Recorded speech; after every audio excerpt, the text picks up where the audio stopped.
Scorpio, hi! Welcome to Mr. Queen PH. At ito ang inyong energy update for May 1 to 15, 2024. This is a general reading. Just take what resonates. Watch your Sun, Moon, Rising, Venus for other messages. And thank you sa lahat ng mga sumusuporta dito sa ating channel. Just a reminder, gamitin nyo lamang ang reading na tabilang gabay. Pa-follow, like na rin ng ating Facebook at TikTok. Lahat po yan Mr. Queen PH. Like, share, subscribe. Turn on post notifications para lagi kayong updated sa ating mga readings. And if you're interested in private readings, meron tayong promo, 3rd anniversary promo, 25% discount sa lahat ng tarot reading services from May 2 to 15, 2024. Ayan, so mag-book na kayo. Meron tayong link sa description at sa pinned comment. Paki-check nyo na lang. Okay, Scorpio. Let's see your energies. May 1 to 15. Scorpio.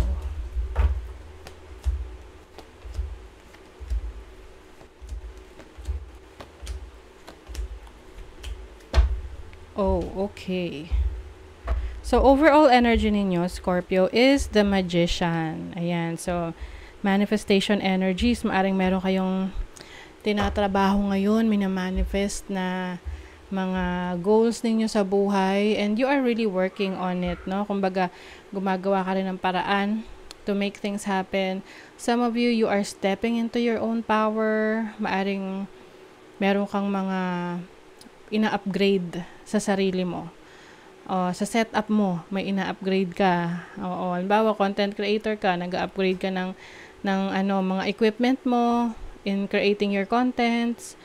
Yung iba nagdadagdag ng bagong kaalaman, knowledge, skills para mas ma-improve nyo pa ang inyong trabaho, yung career ninyo.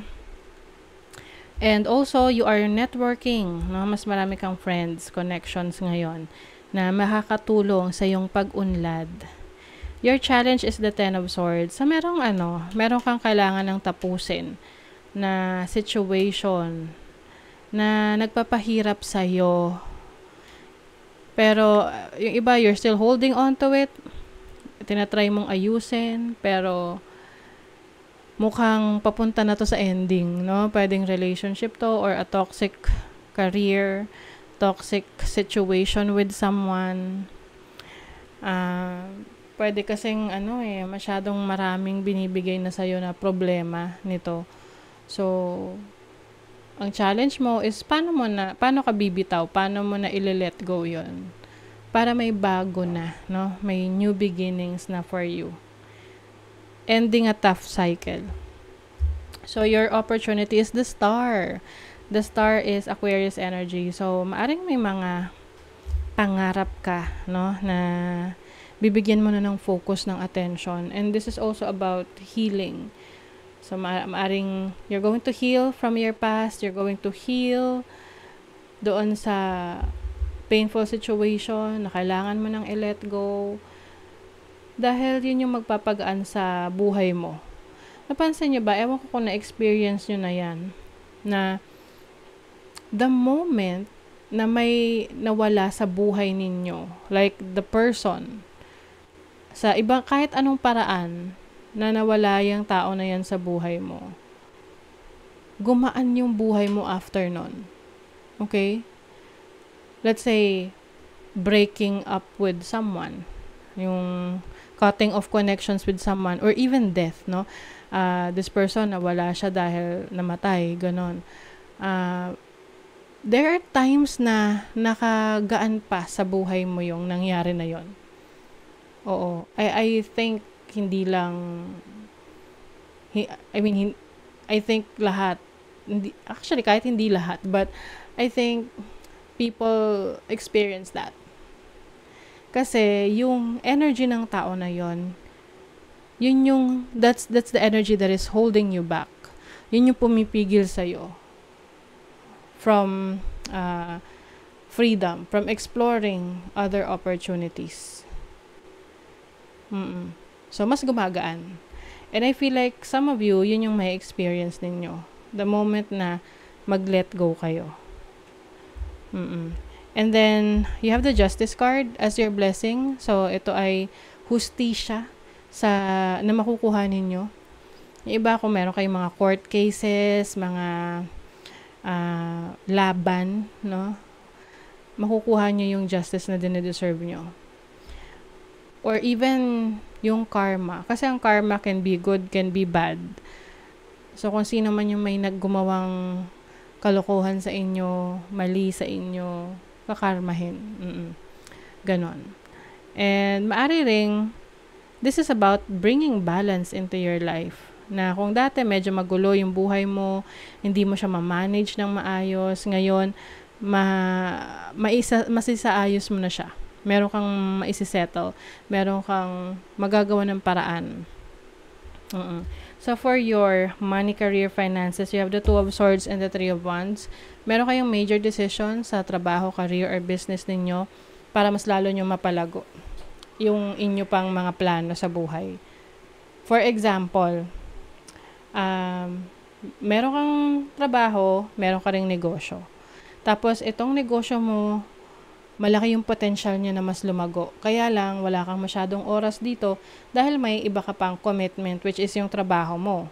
At itong trabaho mo, medyo stressful, hindi ka masyadong nagigain dito, hindi ka masyadong kumikita rito. Pero yung business mo, may potential. 'Di ba? So, maaring yung iba sa inyo, ili-let go na yung trabaho para mag-focus sa business. At doon ka makakaramdam ng gaan ng loob mo. Kasi nga, ni-let go mo na yung hindi na nagserserve ng highest good sa'yo para mag-focus doon sa pagpapaunlad ng may potential sa career mo. And then, your relationship, you have the Three of Swords. Disappointments. So, you are dealing with someone na hindi niya kayang ibigay yung ine-expect mo sa kanya. So, ang tanong, sinabi mo ba kung ano yung expectations mo sa kanya? Kasi baka ikaw lang yung nakakaalam eh. 'Di ba? Minsan kasi ganun eh. Gusto natin na hulaan ng person natin kung ano yung ine-expect nyo sa kanya. Well, in fact, mas practical na sabihin nyo pareho yung expectations nyo para just in case hindi nyo maibigay, at least alam nyo yung dahilan ba't na-disappoint yung person. 'Di ba? So, new beginnings, Scorpio. So, maaring new beginnings sa career yan or even sa relationship. Parang feeling nyo kasi your person is not delivering or itong relationship na to hindi siya worth it. Good cheer, ayan. So, may mga taong nakasuporta sa mga gusto mong gawin at nagpo-focus ka rin sa pag-aalaga ng iyong sarili o nag-glow up ka. Major glow up ang iyong gagawin. Maaring you will practice more of self-love, self-care kasi dati mas focus mo ang ibang tao. Ini-empower mo rin yung sarili mo. I feel like people are supporting you. No? Meron kang mga best friends or mahal sa buhay na solid yung suporta sa'yo. See, Taurus energy. So, this is about being more focused on loving yourself, taking care of yourself, being more practical. Kasi ang Taurus ruled by Venus. Venus is the planet of love, beauty, money. Ayan. So, focus ka rin sa iyong career, sa iyong finances, and also sa pagsasaayos ng iyong sarili. Pwedeng physical appearance.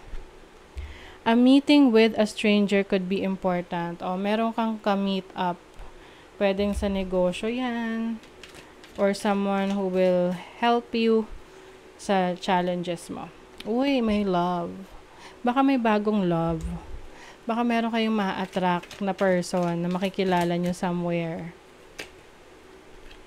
Broken bridge. Unsuccessful outcome to a problem. So, maaring may naputol na. So, pwedeng naputol yung isang connection mo. Kung yung connection mo sa isang tao. Or isang situation that you have to cut them off your life. Ito yung tipong sinubukan yung ayusin pero hindi na nag-workout. Kaya you choose to let it go or let them go. para sa iyong future. Kaya meron ka ring new beginnings dito. Okay? So, that is your reading, Scorpio. Thank you so much. Bye!